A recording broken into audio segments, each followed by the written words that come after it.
The journey of our A2 Desi cow ghee begins in the heart of our farm in Haryana, where the air is fresh, the earth is rich, and life moves at its own gentle rhythm. This is not just a farm, it is a home for our cows, our team, and for every step of the ghee we make.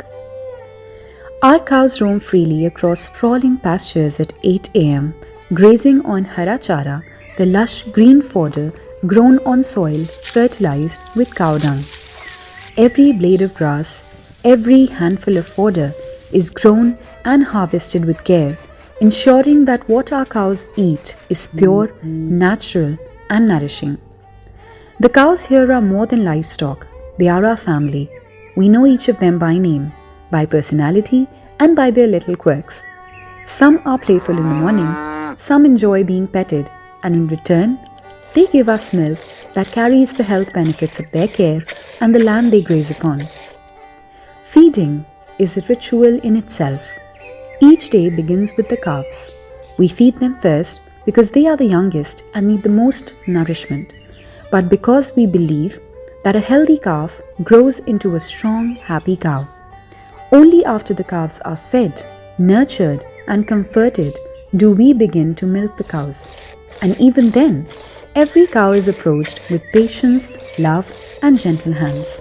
The milking is slow and attentive, ensuring that the cow feels safe and cared for. This is not a process driven by speed or volume. It is driven by respect and connection. Once the milk is collected, it travels to the next stage of being heated.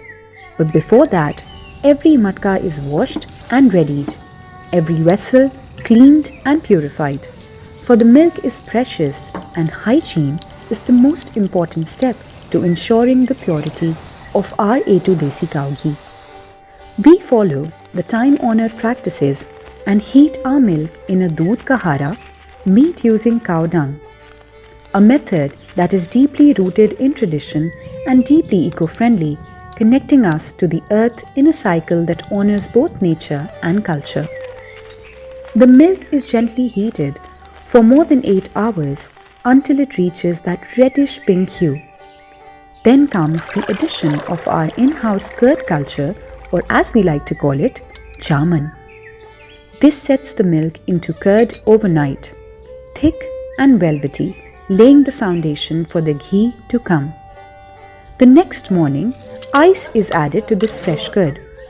This step is delicate and deliberate, ensuring that during Bilona churning, the makhan forms perfectly, clumping together into the creamy tindi ghee.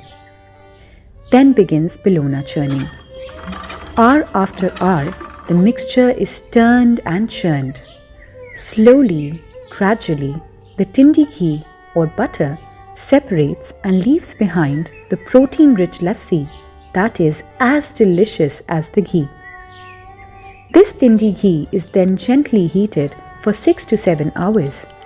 This slow heating preserves the nutrients, the aroma, and the flavor of pure A2 Desi cow ghee, ensuring that every spoonful is as nourishing as it is delicious.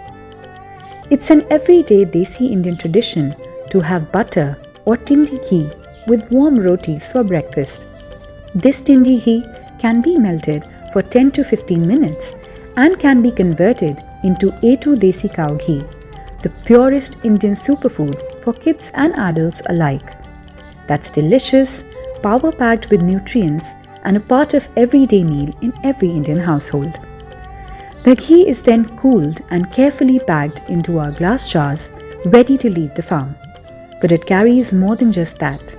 It carries the story of every cow, every handful of fodder, every hour of patience, and every hand that cared for it. Originally Desi, pure, proud, Desi.